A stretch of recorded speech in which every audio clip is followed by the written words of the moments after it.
नमस्कार बच्चों, वोकैबुलरी में हम आज पढ़ेंगे एक वर्ड एंग्जाइटी। एक वर्ड होता है बेटा एंग्जाइटी, ठीक है। एंग्जाइटी, एंग्जाइटी का मतलब क्या होता है? एंग्जाइटी का मतलब वैसे बोलते हैं क्या कि व्याकुलता, व्याकुलता बेटा और चिंता। व्याकुलता होना, चिंता होना, लगातार किसी चीज की टेंशन बनी होना, इसके लिए बोलते हैं एंग्जाइटी, ठीक है। व्याकुलता होना, चिंता होना या फिर लगातार टेंशन किसी चीज की बनी हो आपको लगातार, ठीक है बेटा, लगातार किसी चीज की। देखो वैसे ना एंग्जाइटी जो वर्ड है ना, वैसे एंग्जाइटी जो वर्ड है वो 90% मतलब 10 में से 9 जगह पे ये नेगेटिव में यूज होता है। जैसे अगर आप व्याकुलता की बात करो तो व्याकुलता जो है ना इंसान में 2 तरीके से होती है, एक नेगेटिव एक पॉजिटिव। जैसे मान लो एक तो ये व्याकुलता होती है, आप परीक्षा दोगे, आप परीक्षा दे के आए और रिजल्ट आने तक आपका मन बेचैन रहेगा, अरे सिलेक्शन होगा कि नहीं, ऐसा तो नहीं हो तो आगे भी पढ़ लेते। तो रिजल्ट आने तक परीक्षा देने के बाद आप व्याकुल रहोगे, ठीक है। मतलब इसको बोलते हैं, मतलब एक तरीके से ना, ठीक है, थोड़ा चिंता, नेगेटिव होना, ठीक है। जैसे मान लो परीक्षा में कोई फेल होने वाला है या फेल हो गया। बचपन में क्या होता था, फेल हो जाते थे हम, तो हमारे यहाँ बोलते थे कि पापा के साइन करा के लाना रिजल्ट पे। तो अगर हम फेल हो गए, अगर हम फेल हो गए, ठीक है, अब हमें पापा के पास जाना है तो पता है हमें कि पापा हमें डांटेंगे, हमें पापा डांटेंगे या मारेंगे। तो बचपन में एक डर लगा रहता था हमें, स्कूल, ठीक है, ये एक जो डर रहता था ना कि अब कैसे रिजल्ट बताएं, अब क्या करें। तो दिन भर हम डरते थे, रात भर। 2 दिन बाद हम पापा को रिजल्ट बताते थे, ठुकाई तो अल्टीमेटली होनी ही होनी है।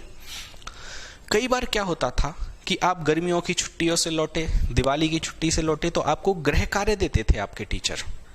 तो आपके टीचर जो गृह कार्य देते थे, तो अगर आप पूरा नहीं करके लाओ तो बहुत मारते थे, छड़ी से, डंडे से। तो जैसे अब दिवाली हो गई ना, अब आपको टेंशन हो जाएगी दिवाली के बाद, अरे गृह कार्य नहीं किया, अब माँ साहब मारेंगे, ठीक है, डंडे से पिटाई होगी, बहुत तेज तेज छड़ी पड़ेगी, हमें डंडे पड़ेंगे।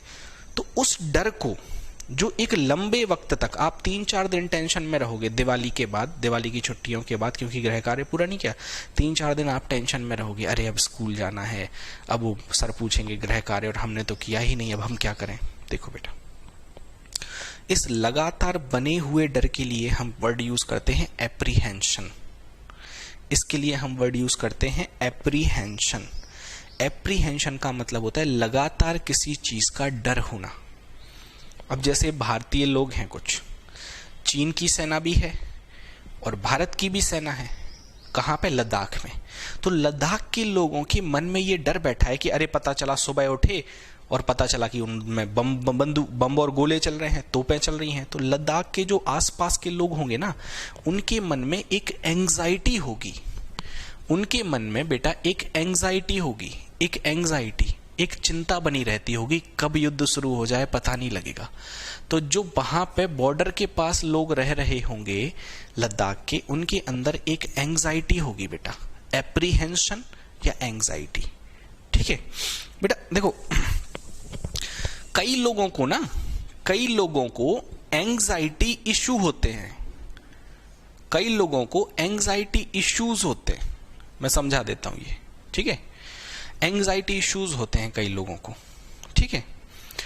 अब इसको बोलते हैं a state of depression. A state of depression, जब कोई इंसान डिप्रेशन में चला जाता है, ठीक है, जब कोई इंसान डिप्रेशन में चला जाता है, ठीक है। डिप्रेशन का मतलब उदास होने की अवस्था में, उदास होने की अवस्था में, ठीक है। कई बार देखते होगे आप, कई लोग महीनों महीनों मतलब एकदम परेशान से हो जाते हैं, चिंता होना, घर में कुछ कोई घटना घटित हो जाए तो चिंता या व्याकुलता बनी रहती है। तो उनको डॉक्टर को दिखाया जाता है, साइकाइट्रिस्ट को, वो दवाइयां देते हैं। तो कई बार नहीं बोलते अरे भाई किस चीज की दवाई खा रहे हो, अरे हमें एंग्जाइटी इशू है। कई बार क्या होता है, जैसे जैसे लोग बूढ़े होते चले जाते हैं ना, तो उनको ये एंग्जाइटी इश्यूज बढ़ते जाते हैं।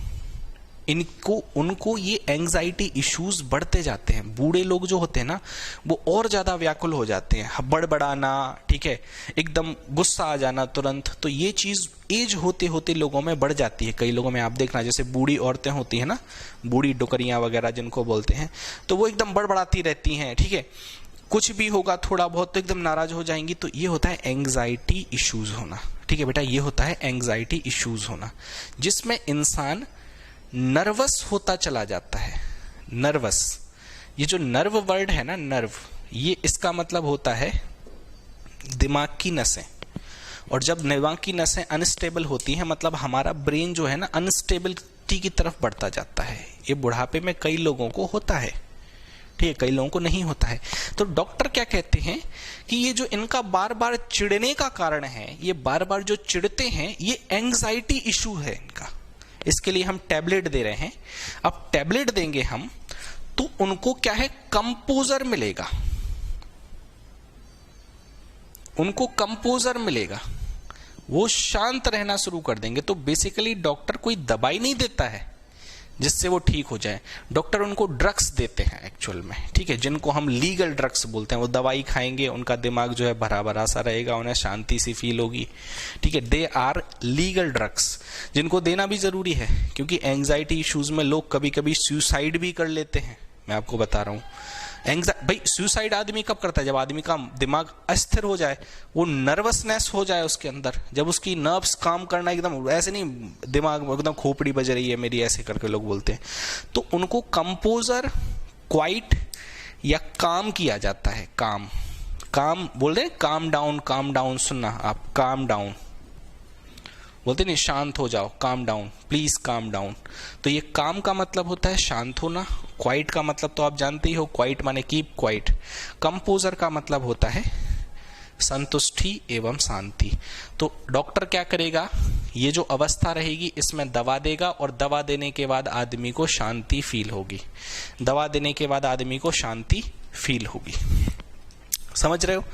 अब जैसे मान लो कभी कभी आपने सुना होगा कि ये जो ड्रग अब्यूजर्स रहते हैं, जो ड्रग्स वगैरह लेते हैं लोग, ठीक है, अगर वो लेना बंद कर देंगे, ठीक है, तो एकदम उनको हाथ पैर उनके हिलने लगते हैं, ठीक है, उनको, ठीक है, तो हाथ पैर हिलने लगते हैं उनकी, तो उनकी अवस्था एंजाइटी, तो यही चीज नशा मुक्ति केंद्र में कराई जाती है। नशा मुक्ति केंद्र में एंजाइटी इश्यूज को आयुर्वेदिक तरीके से और काउंसलिंग से समझा के खत्म किया जाता है, जिससे लोग फिर नशा करना छोड़ देते हैं। आशा है आपको ये सारे वर्ड समझ आ रहे होंगे। तो एक एप्रीहेंशन बना रहता है, एक डर बना रहता है। एप्रीहेंशन का मतलब होता है डर होना। ये शब्द आपको समझ आ गया? परीक्षा का एग्जाम्पल ले लेना। एप्रीहेंशन का मतलब होता है, देखो बेटा, डर, देखो एंजाइटी में आप ऐसे बोल सकते हो, a state of fear, a state of fear, एक ऐसी अवस्था जिसमें डर लग रहा हो। लेकिन आप इसको ना ऐसे करना, ठीक है, अ स्टेट ऑफ फियर जो कंटिन्यू रहे। ऐसा नहीं कि थोड़ी देर आपको डर लगा। जैसे डर आपको कैसे लगता है बेटा? डर ऐसे लगता है जैसे मान लो कई बार नहीं, कई लोग जैसे घर में डरा देते हैं, एकदम से सामने आ जाते हैं, ठीक है, गेट के पीछे छुप जाते हैं, फिर एकदम से बोलना धप्पा बोल देते हैं। वो डर एंजाइटी नहीं होती, वो डर एप्रीहेंशन नहीं होता। एप्रीहेंशन और एंजाइटी का मतलब है किसी चीज का भय आपके अंदर बैठ जाना, ठीक है बेटा। अब जैसे कई लोग नाव में जा रहे होते हैं गहरे पानी में, और एक आध बार उनको क्या है ना, जैसे किसी ने स्विमिंग कराई हो तो डूबने से बचे हो वो, तो कई बार लोगों के अंदर पानी का डर बैठ जाता है, कई बार लोगों के अंदर करंट का डर बैठ जाता है। एक आध बार झटका लग गया अच्छा तगड़ा तो करंट का डर बैठ जाता है, कई बार आग का डर बैठ जाता है। तो जैसे ही वो नाव में जाएंगे ना, तो उन्हें डर लगेगा नाव ना डूब जाए, नाव ना डूब जाए। कई बार लोग प्लेन, फ्लाइट में, तो फ्लाइट में जब जाते हैं तो कई बार जब फ्लाइट टेक ऑफ करती है और लैंड करती है, तो उस टाइम पे उनको घबराहट सी होती है। तो वो घबराहट जो होती है ना, उसको हम एंजाइटी बोलते हैं, घबराहट। ठीक है बेटा, ओके। अब आपको समझ आ गया। इससे के आने से क्या है कि अब मैं जो भी 10-15 वर्ड लिखूंगा, 10-12, वो आपको सीधा समझ आ गए, उनको आप सीधा इससे जोड़ देना। ये फायदा होता है एक वर्ड को डिटेल में जानने का।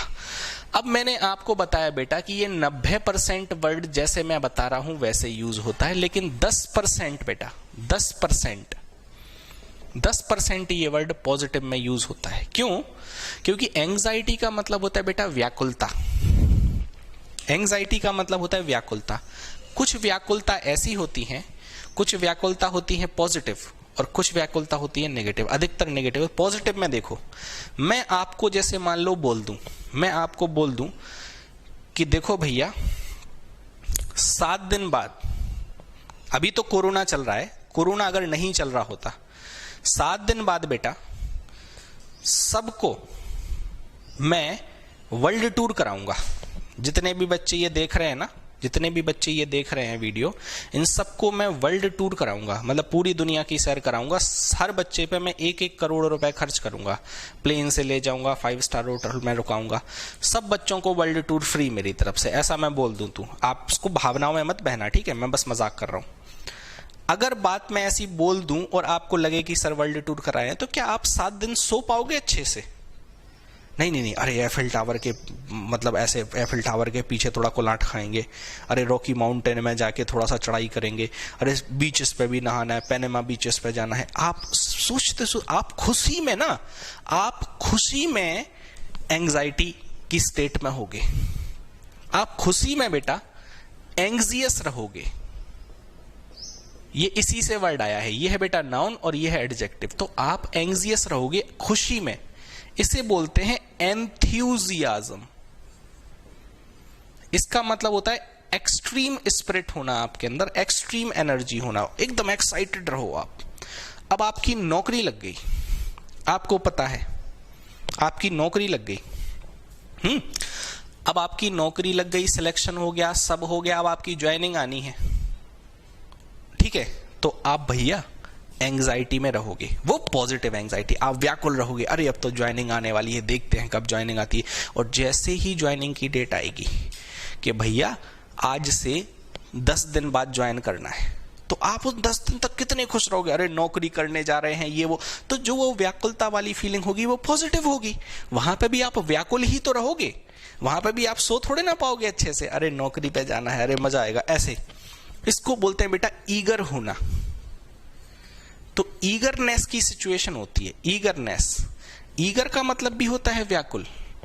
ईगर का मतलब होता है एक तरीके से एकदम किसी कोई चीज आपका दिमाग खींच ले। अब आपकी 5 दिन बाद ज्वाइनिंग आने वाली, आप कुछ और सोचोगे? कुछ और थोड़े ना सोचोगे, ऐसा तो नहीं सोचोगे नहीं अब एक काम करना है, आईएएस की तैयारी करेंगे, इस नौकरी को छोड़ो, नहीं जाना है, ऐसा सोचोगे? अरे नहीं, नौकरी ज्वाइन करनी है, बाकी दुनिया गई बाहर में, हम तो ज्वाइनिंग करने जा रहे हैं। तो एंथ्यूजियाज्म और ईगरनेस, ये 2 वर्ड हैं। ईगर वर्ड है और एंथ्यूजियाज्म। एंथ्यूजियास्टिक लोग होते हैं जो एनर्जेटिक होते हैं, तो एंथ्यूजियाज्म का एक अर्थ ये भी है, ठीक है बेटा?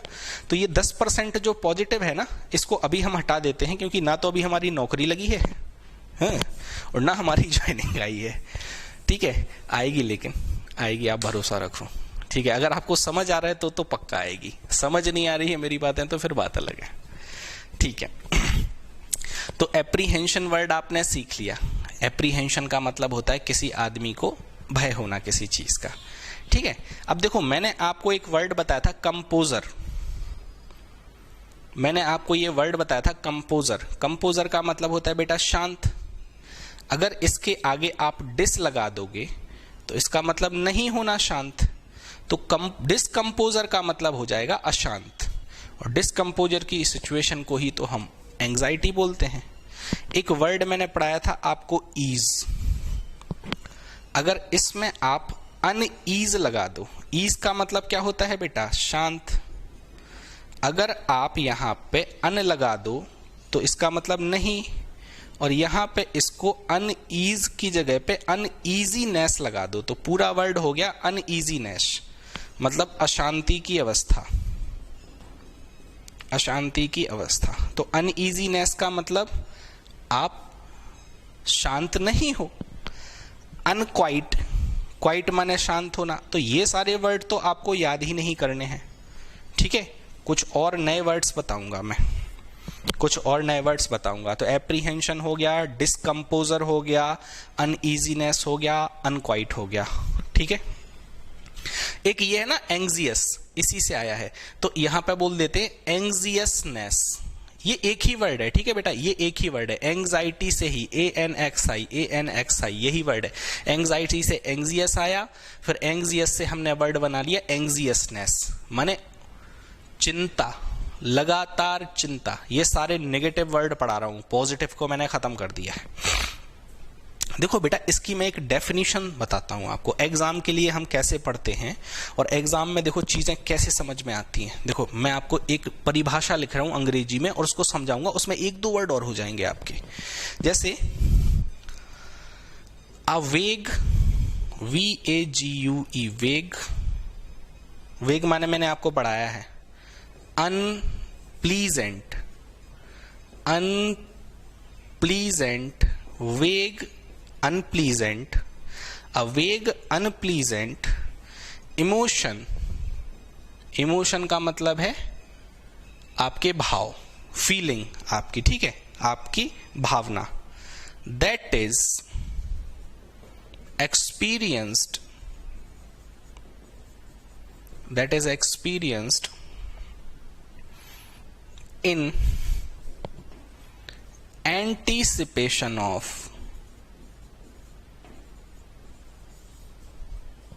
a misfortune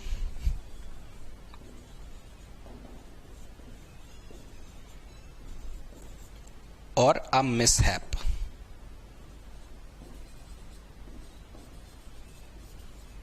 ठीक है, a misfortune और a mishap। ठीक है, अब देखो बेटा, इसको पढ़ो। तो अब ये इंग्लिश में जो मैंने बातें बोली हैं वही बातें इंग्लिश में लिखी हुई हैं। अब वेग, वेग का मतलब होता है बेटा अनक्लियर, कोई चीज ऐसी जो साफ ना हो। अब आपका पेपर हुआ, अब आप चिंता में हो, सिलेक्शन होगा कि नहीं होगा। दूसरी चीज बेटा, एंग्जाइटी को ना अधिकतर आप ना वहां पे यूज करना। जैसे मान लो मैं आपको बता रहा हूं एक स्टेट, आप पेपर दे के आए, आपका पेपर बिगड़ गया। अब आपको एक ही बात का डर है कि ऐसा ना हो कि सिलेक्शन नहीं हो, तो आप नेगेटिव हो रहे हो रिजल्ट के पहले।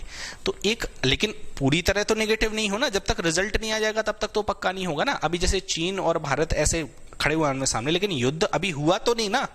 ऐसा भी तो हो सकता है बच जाए युद्ध, जरूरी थोड़ा ना कि युद्ध हो ही। तो एक अनक्लियर एंड अनप्लीजेंट बेटा, अन प्लस प्लीजेंट, प्लीजेंट जो वर्ड है ये बना है बेटा प्लीज से, और प्लीज का मतलब होता है बेटा खुश। ठीक है, जैसे मैं बोलूं I pleased you, I pleased you, हाँ भैया वो कृपया वाला ही है ये, तो इसका मतलब मैंने आपको खुश किया। ही प्लीज्ड मी, तो उसने आपको खुश किया। ठीक है, ही प्लीज्ड मी, उसने मुझे खुश किया। तो प्लीज वर्ड को एज अ वर्ब अगर यूज करोगे तो इसका मतलब होता है खुश होना। तो प्लीज वर्ड से आया है प्लीजेंट। प्लीजेंट का मतलब जब आदमी एक ऐसी अवस्था जिसमें खुश रहे, तो प्लीजेंट का मतलब, ठीक है, एक तो कृपया होता है प्लीज का मतलब, एक होता है खुश करना। जैसे आपका सिलेक्शन हो जाएगा तो यू विल प्लीज मी, नहीं सॉरी इट विल प्लीज मी, ये मुझे खुशी की बात होगी। तो ये होता है खुश, और यहां पे ना, खुश और आनंदित होना, आनंदित होना, खुश और आनंदित होने को हम प्लीजेंट बोलते हैं। और अनप्लीजेंट का मतलब ऐसी अवस्था जिसमें आप ना खुश रहो। तो एक ऐसी अवस्था जो क्लियर नहीं हो और खुशी की अवस्था नहीं हो, ठीक है, एक ऐसी फीलिंग, एक ऐसी फीलिंग जिसमें एक ऐसी, आपको एक ऐसी भावना आ रही है जो अभी क्लियर भी नहीं है और उससे आप खुश भी नहीं हो। रिजल्ट आना हो, आपका पेपर खराब हो गया हो, तो आप खुश नहीं रहोगे ना। ठीक है, दैट इज एक्सपीरियंस्ड, जो आप फील कर रहे हो, जो भावनाएं आप फील कर रहे हो इन एंटीसिपेशन। एंटीसिपेशन का मतलब अनुमान, आपको थोड़ा थोड़ा अंदाजा लग रहा है कि मेरा पेपर बिगड़ा था। ऑफ अ मिसफॉर्च्यून और मिसहैप बेटा, मिसफॉर्च्यून, फॉर्च्यून का मतलब होता है बेटा भाग्य, ठीक है, और मिस का मतलब नहीं, तो टोटल मिला के हो गया दुर्भाग्य।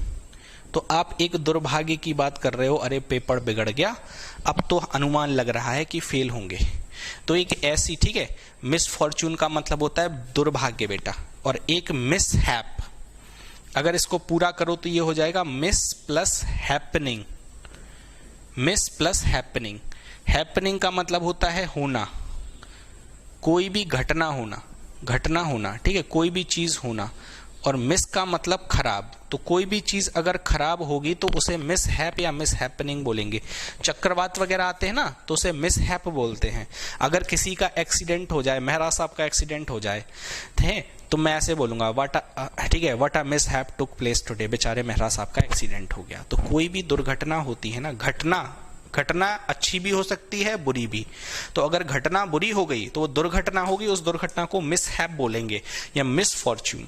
तो अब क्या है बेटा, एक अनक्लियर सिचुएशन, ठीक है, जिससे आप खुश नहीं हो, ऐसी इमोशंस आपके अंदर आ रही हैं, आप फील कर रहे हो उन इमोशंस को इस अनुमान में कि कुछ गलत होने वाला है, इसी को तो आप एंग्जाइटी बोलते हो। तो इंग्लिश बस ऐसी है, डायरेक्ट समझ ली जाती है। समझ आ रही है बात? ये डेफिनेशन मैंने बता दी आपको, समझ आ गई है। और वर्ड्स देखते हैं, कुछ अच्छे वर्ड्स भी मिलेंगे हमें, ठीक है, कुछ अच्छे वर्ड्स भी मिलेंगे। जैसे एक वर्ड होता है वरी, ये तो आपको सुना ही होगा। एक वर्ड होता है डिस्ट्रेस, डिस्ट्रेस का मतलब आपका दिमाग काम नहीं करे, आप स्ट्रेस फील कर रहे हो, तो अ स्टेट ऑफ वरीनेस, ठीक है, अ स्टेट ऑफ डिस्ट्रेस, ठीक है, अ स्टेट ऑफ डिप्रेशन, ये सारे एंग्जाइटी के एग्जाम्पल हैं, ठीक है। एक वर्ड होता है कंसर्न। बेटा कंसर्न का मतलब होता है, देखो कंसर्न का मतलब क्या होता है बेटा, सुनो। कंसर्न जो स्टेट होती है ना, एक तो इसका मतलब होता है ध्यान रखना। जैसे माँ जी है ना आपकी, तो माँ जी को आपके लिए कंसर्न है, चिंता करती हैं वो आपकी, तो माँ जी चिंता करती हैं। अब जैसे मान लो, अब ये कंसर्न जो है ना, इसका मतलब होता है किसी की केयर करना, ध्यान रखना, किसी के बारे में लगातार, ठीक है, उसका केयर करने के लिए कंसर्न। एक कंसर्न नेगेटिव कब हो जाएगा, जब आप कंसर्न कर रहे हो, अरे हमारा कैरियर, आप परीक्षा देते जा रहे हो, सिलेक्शन नहीं हो रहा है, आप कह रहे हो भाई कैरियर अब हमारा बर्बाद हो रहा है, आपको अपने भविष्य की जब चिंता लगे ना, तो उस हिसाब से अगर कंसर्न यूज करोगे तो ये एंग्जाइटी के जैसा माना जाएगा, ठीक है। जैसे आपने कहा कि भाई हमारे 4 पेपरों में सिलेक्शन नहीं हुआ, अब आप फ्रस्ट्रेट हो रहे हो, अ स्टेट ऑफ फ्रस्ट्रेशन, जहां पे आप कंसर्निंग हो, बहुत ज्यादा चिंतित हो, अब क्या करें भाई। एक तो देखो माँ की केयर को भी कंसर्न बोलते हैं, किसी की चिंता करने को कंसर्न बोलते हैं। एक ये वाला कंसर्न जो अपने आप फ्यूचर को लेके 4-5 एग्जाम ना निकलने के बाद सोचने लगते हो, मतलब कई सारे विद्यार्थी। जब कोई आदमी का पेपर नहीं निकलता है, 4-5 दे देता है वो, उसके बाद अवस्था क्या आती है बेटा, देखो रेस्ट का मतलब होता है आराम, रेस्ट का मतलब होता है बेटा आराम, आराम की अवस्था। अगर रेस्ट लेस हो जाएगा, तो लेस का मतलब क्या है, नहीं होना या कम होना, तो भाई जो आराम की अवस्था है वो नहीं होगी। तो रेस्टलेस का मतलब क्या होता है बेटा, रेस्टलेस का मतलब है आदमी स्थिर नहीं है, रेस्ट नहीं कर रहा है, आराम नहीं कर रहा है। मतलब नहीं बोलते कि मेरा दिमाग अभी रेस्ट में है, मतलब मैं शांत हूं, मैं संतुष्ट हूं।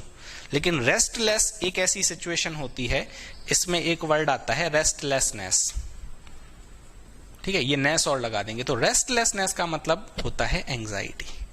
अब आदमी जो है ना चिंतित है, उसका दिमाग स्थिर नहीं है, तो रेस्टलेसनेस का मतलब होता है बेटा एंग्जाइटी, ठीक है। समझ आ रहा है? एक ऐसी स्टेट जिसमें आपको सस्पिशन हो। सस्पिशन बेटा पता है किस स्टेट को कहते हैं? सस्पिशन का मतलब होता है एक ऐसी वेग सिचुएशन जिसमें आप क्लियर नहीं हो क्या है। भाई सस्पिशन का मतलब होता है शक करना, ठीक है, सस्पिशन का मतलब होता है शक करना। अब कई सारे बच्चे मेरे को ये बोल सकते हैं सर यहाँ पे एंजाइटी में शक करने की बात कहां से आ गई? नहीं, शक करने की बात नहीं, यहाँ पे सस्पिशन का मतलब शक करना, मतलब आप क्लियर नहीं हो। शक आप कब करते हो? जब क्लियर नहीं हो। अब आप पेपर दे के आए, अब आप यही बात को शक में भी तो बोल सकते हो कि आप शक कर रहे हो कि भाई हम पास होंगे कि नहीं होंगे, अब हमारा क्या होगा, ठीक है। तो शक करने का मतलब होता है चीजें वेग होना। वेग होने का मतलब होता है बेटा चीजें धुंधली होना, धुंधली होना। तो एक स्टेट ऑफ सस्पेंशन। अब क्या होगा? अब सस्पेंशन की ही तो इस अवस्था है। चीन और भारत जो है एक दूसरे के आमने सामने खड़े हुए हैं, ये सस्पेंशन की ही तो अवस्था है, नहीं है? ये सस्पेंशन की अवस्था है, ठीक है। समझ आ रही बात? इसी सस्पिशन को ही बोलते हैं हम एंगस्ट। एंगस्ट का मतलब घोर चिंता होना, घोर चिंता या किसी चीज का डर सताना, किसी बात का डर सताना, आप समझो बात को, ठीक है। एंगस्ट, एंगस्ट किसी बात का डर सताना, और किसी बात का डर सताने के लिए तो एंग्जाइटी यूज करते हैं। एंगस्ट वर्ड जो है ना, ये याद कर लेना, ये थोड़ा इंपॉर्टेंट है। इंपॉर्टेंट तो सारे हैं, ये सारे मैं केवल प्रीवियस ईयर से ले रहा हूं, सारे मैंने आपको याद करा देने। ये एक बार हुआ है बेटा, ध्यान से सुनना। जैसे को एंटीसिपेशन कितने बार आ गया, वेग वर्ड मैंने कितनी बार यूज कर लिया, ईज वर्ड को मैंने कितनी बार यूज कर लिया। अब मैं अभी यहां पे एक वर्ड लिखे हुआ था, अनईजीनेस। अनईजीनेस इसका मतलब कोई आदमी इजी नहीं है, मतलब कोई आदमी अनकंफर्टेबल है। तो अनकंफर्टेबल की सिचुएशन को भी हम एंग्जाइटी बोलेंगे। आपने एक वर्ड सुना होगा इल एट ईज, एक ईडियम, सॉरी एक ईडियम। इल एट ईज का मतलब एंग्जाइटी ही तो होता है। इल एट ईज एक मैंने ईडियम पढ़ाया है, एक मुहावरा। इल एट ईज का मतलब अनकंफर्टेबल होना, इसका मतलब एंग्जाइटी में होना, एक एंग्जियस स्टेट है। आप ढंग से नहीं बैठ पा रहे हो भाई, आप व्याकुल हो, आपको चिंता है, तो उसे क्या बोलते हैं, इल एट ईज। ठीक है, इल एट ईज। कई बार क्या होता है, वैसे किसी के बारे में बात नहीं करनी चाहिए, लेकिन मैं बता रहा हूं कि एक एक्स पर्सन है, एक एक्स पर्सन है, मान लो उसके परिवार में कोई उसका बच्चा हो, वो मान लो कुछ भयानक एक्सीडेंट हो गया हो, अब वो आईसीयू में भर्ती है। डॉक्टर बोल रहे हैं कि सिचुएशन बड़ी क्रिटिकल है। क्रिटिकल का मतलब है बहुत ही बारीक सिचुएशन है, समझ नहीं आ रहा है, कभी भी उसकी मृत्यु हो सकती है। अगर डॉक्टर ये बोल दे बहुत ज्यादा क्रिटिकल सिचुएशन है, मतलब ताक पे रखी है, ऐसे मतलब एकदम पॉइंट पे रखी है सिचुएशन, कहीं भी जा सकती है, उसकी मृत्यु हो सकती है, बच सकता है, ये कह नहीं सकते। तो उस टाइम पे उस परिवार में या उसके पापा, जो बच्चा आईसीयू में है, उसके पापा, उसकी मां कैसा फील करेंगे, anxious, ill at ease, uneasiness ही तो फील करेंगे। तो आपको समझ आ रहा है, मैं ये सब एग्जांपल इसलिए बताता हूं कि यही चीजें इंग्लिश में आएंगी तो आप समझ अच्छे से लोगे। ठीक है भाई, बिल्कुल, बहुत अच्छी बात है। रेस्टलेस हो गया, इल एट ईज हो गया, ये सारे वर्ड हो गए। सस्पिशन की स्टेज हो गई। ठीक है, ओके।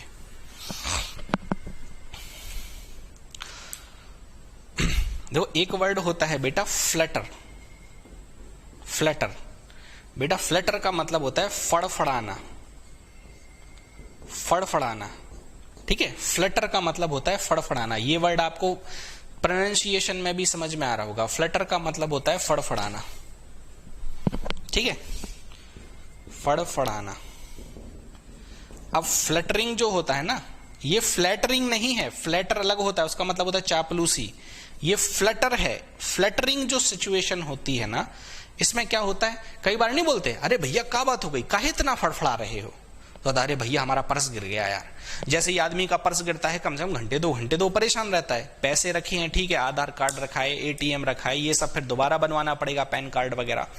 तो अगर मान लो ऐसा कुछ हो जाए, किसी का पर्स गिर जाए, तो ऐसे फड़फड़ाता, अरे कहां गया, अरे कहां गया। किसी का मोबाइल खो जाए, तो वो फ्लटरिंग की स्टेट होती है, वो एंग्जाइटी की स्टेट होती है, वो एंग्जियस सिचुएशन होती है, जिसमें आदमी इल एट ईज और अनईजीनेस फील करता है। ठीक है, आदमी तब क्या हो जाता है बेटा, अलार्म। अलार्म, वही अलार्म जो आप बजाते हो सोने में, ठीक है, बजता है आपका। अलार्मिंग सिचुएशन क्या होती है बेटा, अलार्मिंग सिचुएशन ये है वो स्थिति जो डराने वाली हो। डराने वाली स्थिति को हम अलार्मिंग सिचुएशन बोलते हैं। डराने वाली स्थिति को बच्चों हम अलार्मिंग सिचुएशन बोलते हैं। अरे भाई अभी क्या है, अभी टेंस सिचुएशन चल रही है। कैसी, टेंस सिचुएशन। तो टेंस सिचुएशन को ही तो हम अलार्मिंग सिचुएशन बोलेंगे। बड़ी टेंशन की अवस्था चल रही है चीन और भारत के बीच में, तो चीन और भारत के बीच में अभी अलार्मिंग सिचुएशन है। चीन कभी भी अटैक कर सकता है, कोई भरोसा नहीं है, ये सत्य बात है। तो फाइटर जेट भी हमारे रखे हुए हैं वहां पे तैयार, तोपें भी रखी हुई हैं, हम इंतजार कर रहे हैं। हर पल हर सेकंड वहां पे हमारी भारतीय सेना तैयार है, कॉशियस है, सतर्क है, कभी भी अटैक हो सकता है। वहां पे एक अलार्मिंग सिचुएशन डेवलप हो रखी है। ठीक है, अलार्मिंग का मतलब एक भय है, एक फियर है। वहां पे फियर का मतलब होता है डर, तो एक फियरफुल एनवायरमेंट है, एक फियरफुल एनवायरमेंट है, एक फियरफुल एनवायरमेंट है। वहां पे बेटा अब देखो, आपने सुना है सिक्योरिटी, सिक्योरिटी, सिक्योरिटी का मतलब क्या होता है? सिक्योरिटी का मतलब क्या होता है? सिक्योरिटी का मतलब होता है सेफ्टी। सिक्योरिटी का मतलब सेफ्टी। आप जहां पे सेफ फील करो, आप जहां पे कंफर्टेबल फील करो, जहां पे आप एक तरीके से वैसा महसूस करो, शांत महसूस करो, उसे बोलते हैं सिक्योरिटी। सिक्योरिटी गार्ड क्या करता है? आपकी चिंता ही तो दूर करता है कि आपके घर की चोरी नहीं होगी, तो उसे बोलते हैं हम सिक्योरिटी गार्ड। आपकी रक्षा में कोई लगा हुआ है, आपकी सिक्योरिटी कर रहा है। अब अगर इसमें इन लगा दो, इन, तो इसका मतलब होता है नहीं, इनका मतलब होता है नहीं, और यहां पे क्या है? सेफ्टी। तो इनसिक्योरिटी माने क्या हो जाएगा? इनसिक्योरिटी का मतलब होगा एक अलार्मिंग सिचुएशन, एक फ्लैटरिंग सिचुएशन। इंडिया और चाइना, अब इंग्लिश में यही होता है। इंग्लिश के आप जैसे ही न्यूज वगैरह सुनोगे, न्यूज़पेपर, ठीक है, ठीक है, उसमें लिखा होगा, ठीक है, ऐसा है कि इनसिक्योरिटी की सिचुएशन है, ठीक है, ठीक है, सिचुएशन बहुत ज्यादा अलार्मिंग है, बहुत ज्यादा इनसिक्योर है। इनसिक्योर का मतलब क्या है? कि सिक्योर नहीं है चीजें। सिक्योर नहीं है मतलब ये है कि मतलब कह नहीं सकते कि सेफ्टी है। तो इनसिक्योरिटी की सिचुएशन चल रही है दोनों के लिए, चीन के लिए भी, भारत के लिए भी। चीन को भी खतरा है कि भारत का भी अटैक ना कर दे, क्योंकि फुल कॉन्फिडेंस में है हम लोग अभी, क्योंकि हमारे पास एक स्टेबल गवर्नमेंट है। तो एक ही आदमी निर्णय लेगा, तो कभी भी वो कैसा भी निर्णय ले, कोई रोक नहीं सकता उसको। सरकार नहीं गिरा सकते, क्योंकि भाई पूर्ण बहुमत है। तो उन्हें भी क्या है ना, इनसिक्योरिटी फील होती है। मैं आपको बता रहा हूं, वुमेन्स जो होती हैं, महिलाएं, सबसे बढ़िया चीज, वो रात को, ज्यादा शाम हो जाती, रात हो जाती, तो वो बाहर नहीं निकलती हैं। कई जगह पे, छोटे छोटे शहर हो गए और ऐसी जगह जहां पे डर रहता है कि भाई कोई, ठीक है। तो वुमेन इनसिक्योरिटी एक बहुत बड़ा इशू है। वुमेन जो है ना, वो इनसिक्योर है इंडिया में। तो वुमेन इनसिक्योरिटी बहुत ज्यादा है, क्योंकि वो सिक्योर नहीं है, SECURE, सिक्योर नहीं है, ठीक है, वो सेफ नहीं है। तो उसे बोलते हैं वुमेन इनसिक्योरिटी होना, कि औरतें और महिलाएं और बच्चियां रात को, ज्यादा रात होने पे बाहर नहीं निकलती हैं, क्योंकि वुमेन इनसिक्योरिटी का इशू है। आई थिंक आप समझ गए होंगे मेरी बात को, ठीक है। तो इनसिक्योरिटी का मतलब एक डर बना रहना, एक डर बना रहना, ठीक है, ओके।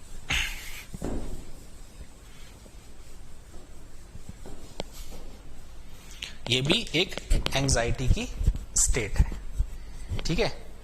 तो ओके, अब एक लास्ट वर्ड और मैं बता देता हूं, फिर हम ईडियम्स पे आ जाएंगे। परटर्ब, परटर्ब, इसका मतलब होता है नर्वस, ठीक है। परटर्ब्ड का मतलब होता है नर्वसनेस।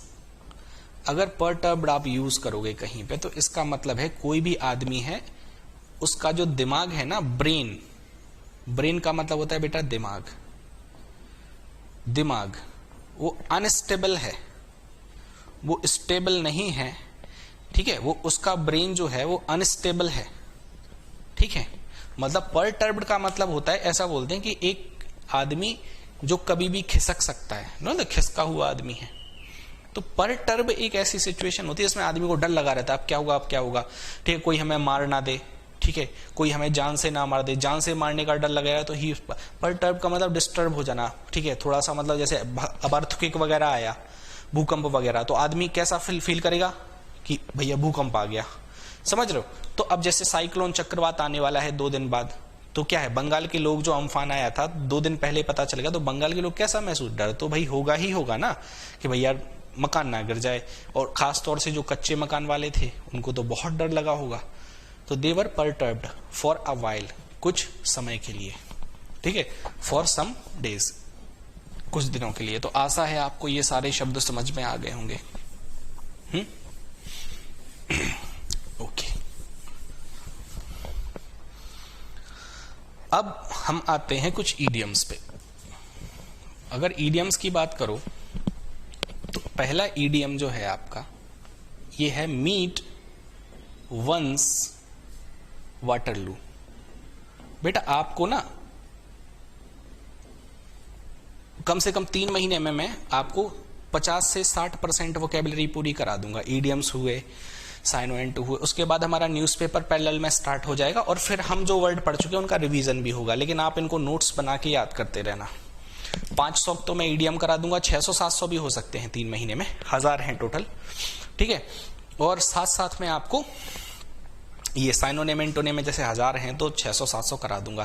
फिर हम क्या है, न्यूज़पेपर में हमें वर्ड ध्यान भी आते रहेंगे और अलग से भी रिवीजन करेंगे एक्सरसाइज से, और फिर रिवीजन भी करेंगे, और फिर ऐसे ही मतलब 2-2, 3-3, 4-4, 5-5 बार रिवीजन कर लेंगे हर वर्ड का। मीट वंस वाटरलू, ठीक है। तो आप ध्यान देते जाना, मैं जैसे समझा रहा हूं और कहीं एक्सप्लेनेशन नहीं मिलेगा। इसका मतलब होता है टू फेस, फेस का मतलब होता है फेस करना, ठीक है। फाइनल का मतलब अंतिम, डिफीट, डिफीट का मतलब होता है बेटा हार, हार, ठीक है। अंतिम हार को फेस करना, अंतिम हार का सामना करना, हिंदी में जिसको लिखना हो लिख लो, अंतिम हार का सामना करना। मीट वंस वाटरलू, बेटा एक नेपोलियन बोनापार्ट था, नेपोलियन बोनापार्ट, ये फ्रांस में ना, जब वहां पे मोनार्की खत्म हो रही थी, राजाशाही खत्म हो रही थी यूरोप में, चाहे फ्रांस की बात करो, चाहे पुर्तगाल की, नीदरलैंड की, इंग्लैंड की, इन सब जगह पे जब राजाशाही का अंत होने वाला था, तो वहां पे फ्रांस में एक मतलब रॉयल फैमिली का मेंबर था वो एक, ठीक है, राजाशाही परिवार से, नेपोलियन बोनापार्ट। तो नेपोलियन बोनापार्ट ने ना अंग्रेजों को ऐसा बोलते हैं नाक को चने चबवा दिए थे। कई वॉर अंग्रेजों के मतलब अंग्रेजों को बहुत नुकसान करा था, क्योंकि वो ये बोलता था कि अंग्रेज जो है ना, ये एक तरीके से बिजनेसमैन है, ये किसी की भी कंट्री में जाते हैं, कब्जा करते हैं, उसका उपयोग करते हैं और अपना पैसा कमा के उस कंट्री को बर्बाद करके छोड़ देते हैं। तो नेपोलियन बोनापार्ट अंग्रेजों से बहुत चिढ़ता था। तो फ्रांस और इंग्लैंड में बहुत वार हुए हैं, बहुत वार, ठीक है। कई बार उसने अंग्रेजों की मतलब झंड मार, ऐसी तैसी की है, तो ऐसी तैसी की है इंग्लैंड की। लेकिन एक बार क्या होता है, वो हार जाता है, ठीक है, और वो हारता है वाटरलू के युद्ध में। तो वाटरलू में एक युद्ध होता है वॉर, जिसमें अंग्रेज फाइनली नेपोलियन बोनापार्ट को हरा देते हैं। तो नेपोलियन बोनापार्ट से ही वर्ड आ गया ये कि नेपोलियन बोनापार्ट आखिरी में वाटरलू के युद्ध में फाइनली हार गया था और उसको एक आइलैंड पे फेंक दिया था, एक द्वीप पे, ठीक है, जहां पे उसकी मृत्यु हो गई होगी, जो भी हो। तो नेपोलियन बोनापार्ट जो है ना, वो आखिरी में वाटरलू में हारा था। तब से ये बात हो गई क्या, मीट का मतलब मिलना, वंस वाटरलू, क्योंकि वाटरलू एक आखिरी युद्ध था, वाटरलू एक जगह है नेपोलियन का, तो इसका मतलब फिर वहीं से आ गया टू फेस फाइनल डिफीट, अंतिम हार का सामना करना। अगर आप वाटरलू में जा रहे हो मतलब आप अंतिम हार का सामना करो, ये ईडीएम का मतलब है, ठीक है। समझ में आ गई बात? ओके। अब उसके बाद एक वर्ड है no love lost, no love lost, ठीक है। इसका मतलब होता है बेटा इंटेंस डिसलाइक। लाइक का मतलब होता है पसंद करना, डिस का मतलब नहीं, तो डिसलाइक का मतलब क्या हो गया, नापसंद। इंटेंस का मतलब होता है बेटा सीवर, ये पढ़ चुके हो ना, तीव्र। नापसंद करना अलग बात होती है, डिसलाइक अलग होता है, लेकिन इंटेंस डिसलाइक अगर लगा दो तो मतलब बहुत ही ज्यादा नफरत करना, जो भारत और पाकिस्तान के बीच में है।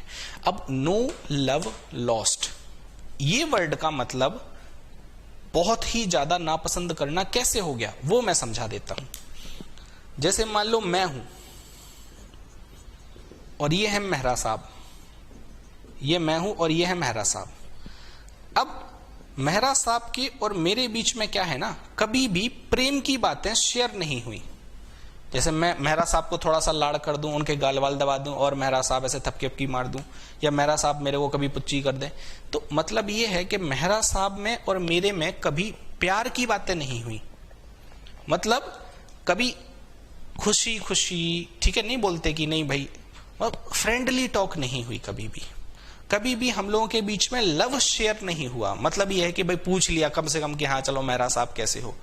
अब अगर हम लोगों की दुश्मनी है और हम लोग एक दूसरे को नो लव लॉस्ट का मतलब मैं अपना प्रेम मेहरा साहब को दे दूं, ऐसे मेहरा साहब के गाल दबा दूं, थोड़ा लाड़ कर लूं, अले ले ले, तो मैंने अपना जो लव है वो मेहरा साहब को लॉस्ट नहीं किया। मतलब मैंने अपना जो मेरे मन में मेहरा साहब के लिए प्रेम होना चाहिए वो है भी नहीं, पहली चीज। और दूसरी चीज, मैंने अपना मेहरा साहब के प्रति लव है जो शेयर नहीं किया। No love sharing. No love sharing, तो मैं कभी भी मेहरा साहब को लाड ही नहीं करता। अब मैं मेहरा साहब को लाड नहीं करूंगा, इसका मतलब यह है कि मैं मेहरा साहब को बहुत ज्यादा नफरत करूंगा। बेटा ये ओरिजिन से ही आया है, ये ओरिजिन से ही आया है, मैं आपका ट्रू ओरिजिन बता रहा हूं। यहां पे नो लव लॉस्ट का मतलब होता है नो लव शेयरिंग, लोग एक दूसरे से लाड़ और प्यार की बातें कभी नहीं करें, इसका मतलब ये है। अब पाकिस्तान और इंडिया में लाड़ प्यार की बातें पहले हो चुकी हैं, लेकिन आजकल हम कहां कर रहे हैं? 4-5 साल से, 4-5 साल से ना हम पाकिस्तान से लाड़ की बातें कर रहे हैं ना वो लाड़ की। तो अभी क्या है, नो लव लॉस्ट चल रहा है पाकिस्तान में, इंडिया में, मतलब इंटेंस डिसलाइक है, एक दूसरे से घृणा कर रहे हैं। चीन के साथ भी अभी ये सिचुएशन है नो लव लॉस्ट वाली। ठीक है बेटा। एक होता है व्हाइट एलिफेंट, एक ईडियम है आपका व्हाइट एलिफेंट। ठीक है, व्हाइट एलिफेंट का मतलब क्या होता है? व्हाइट एलिफेंट का मतलब होता है एनीथिंग, एनीथिंग, कोई भी ऐसी चीज, anything which is more expensive, which has, ऐसे कर देता हूं, which has less utility and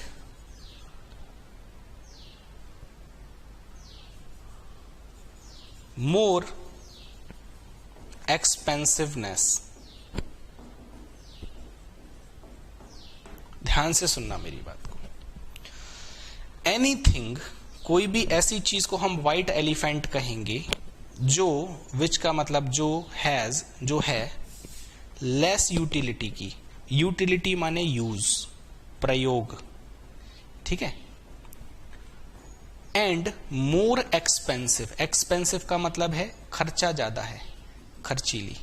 ऐसी कोई चीज को आप व्हाइट एलिफेंट बोलोगे। अब जैसे मान लो आपकी 50, 60, 70 हजार तनख्वाह है, 50, 60 हजार तनख्वाह है, आपने भाई कार लेनी है, आपके पास कई सारे ऑप्शंस है, जैसे स्विफ्ट डिजायर है तो 8-9 लाख रुपए की आ जाती है, माइलेज भी अच्छी देती है, 4-5 लोग आप लोग परिवार के बन जाते। लेकिन आपने क्या किया, आपने कहा स्विफ्ट डिजायर नहीं लेनी, मजा नहीं आएगा, हमारी तो एक ड्रीम कार है, वो है कौन सी? स्कॉर्पियो। अब स्कॉर्पियो पड़ेगी आपको 16-17 लाख की, स्कॉर्पियो का माइलेज होगा 13-14। तो आप स्विफ्ट डिजायर से भी तो जा सकते थे, अगर 4-5 लोग हो, कहीं भी घूमने जाना है, कार का जो उपयोग है वो स्विफ्ट डिजायर में भी हो जाता, माइलेज भी आपको 2 गुना मिल जाता। लेकिन स्कॉर्पियो आपने शौक के चक्कर में ले तो ली, अब लेकिन लोन भरने में प्रॉब्लम हो रही है, 17,000 की ईएमआई हो गई, डिजायर लेते तो 13,000 की। तो कई बार हम महंगी महंगी चीजें खरीद लेते हैं जिनकी उपयोगिता उतनी नहीं होती है। यूटिलिटी का मतलब आपको समझ आ गया होगा बेटा। अब एक बात बताओ, चाहे आप स्विफ्ट डिजायर की बात करो, चाहे आप स्कॉर्पियो की, यूटिलिटी तो बराबर है ना, 4-5 लोग इसमें भी जा सकते हैं, 4-5 लोग उसमें भी जा सकते हैं, तो उपयोगिता तो बराबर हो। Anything which has less utility, पैसे के हिसाब से उसकी उपयोगिता कम हो। अब आप नौकरी करने वाले, ऐसा तो नहीं कहीं नेताजी प्रधान हो के 6 लोग जा रहे हैं, नौकरी करने वाले 3-4 लोग हो, कभी कभार गार्ड निकालते हो, रोड के रोड पे चलते हो, गाँव वाँव कहीं जाते नहीं, खेत वेत पे, ऐसी कंडीशन में स्विफ्ट डिजायर चल जाती, सोता। लेकिन अब स्कॉर्पियो आपके लिए यूटिलिटी मतलब प्रयोग में नहीं है उतनी। यूटिलिटी का मतलब होता है किसी चीज का उपयोग, ठीक है। तो अब जैसे ये कैमरा है, ये मेरे सामने रखा है, इट हैज हाई यूटिलिटी। रोज लेक्चर बना रहे हैं, रोज लेक्चर बनाए तो इसकी यूटिलिटी हाई है। अगर मैं इसको लेक्चर नहीं बना रहा होता, केवल फोटो खींचने के लिए अपने मैंने रखा होता, तो उसकी यूटिलिटी कम होती। यूटिलिटी माने यूज करना किसी चीज को, किसी चीज की उपयोगिता। यूट्यूब के लेक्चर में आ रहा है तो बहुत ज्यादा यूजफुल है। अब मैं कभी कभार 1-2 महीने में ट्रिप पे जाता, मैं फोटो खींचता इस कैमरे से, तो ये तो मुझे एक्सपेंसिव हो पड़ जाता, अगर मान लो 50,000 की कीमत है तो। आप समझ रहे हो मेरी बात को? तो ये जो कैमरा रखा हुआ है उसकी यूटिलिटी ज्यादा है। लेकिन आप जैसे स्कॉर्पियो के एग्जाम्पल पे जाओ तो लेस यूटिलिटी, कम उपयोग है। Anything which has less utility and more expensiveness. Expensive का मतलब होता है खर्चीला, तो एक्सपेंसिवनेस बहुत ज्यादा खर्चा हो, महंगी वस्तु।